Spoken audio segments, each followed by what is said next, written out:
Lieutenant General Dr. D.P. Vats, retired. Thank you, Honorable Deputy Chairman, for giving me the opportunity to speak on this important bill. I rise to support this bill. I thank the Honorable Health Minister for bringing this important bill. Any legislation which will regulate these practices will increase medical tourism, which will lead to an increase in revenue. I would like to point out that raising a family is an important aspect of life in India. India faces a lot of burden in terms of infertility, which at least 27 to 30 million reported couples of infertility. It is 10 to 15% in India, and next to only China. The highest number of infertile couples in world is in these countries. And infertility brings a low morale. Even to armed forces, we have such couples, and every couple has a right to bear a child.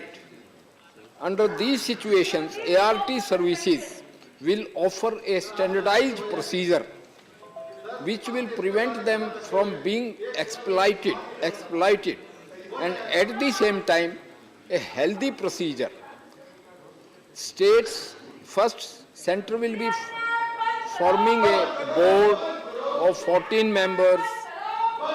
Simultaneously, states will also be having state boards, and these boards will consist of administrators and specialists both, and super specialists also, because this assisted reproductive technology, people think it to be of a test tube baby, but it requires micro manipulations in vitro and then implanting the embryo in mother's womb.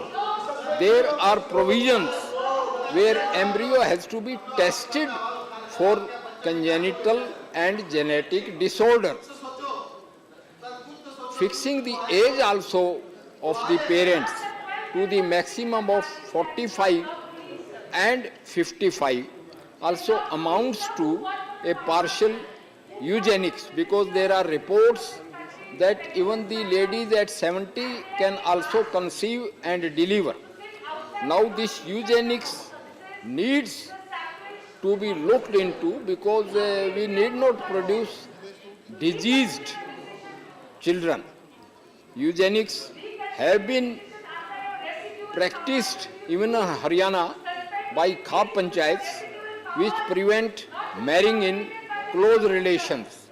That's why Haryana has produced the maximum number of healthy people and athletes, and our share to Olympic, Commonwealth and Asian medals.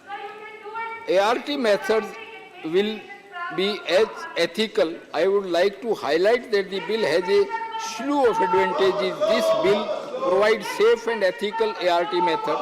The doctors will be allowed to test, thus preventing any genetic disease. Also, this bill will establish regulatory boards at the state and national level. India is world leader in ART, and there is mushrooming of ART clinics to the tune of 2,000 in the country. The industry is currently expanding by 18 to 19%, and it is expected to touch the Indian rupee 25 billion.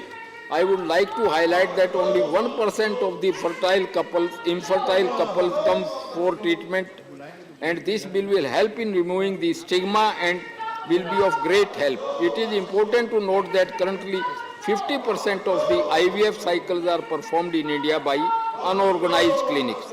I would like to point out to the chair that this increases the risk, and this bill will go a long way in minimizing this. Currently, no regulations are in place and the entry barriers are low. Hence, this bill is absolutely necessary to bring regulation and ensure that norms are met.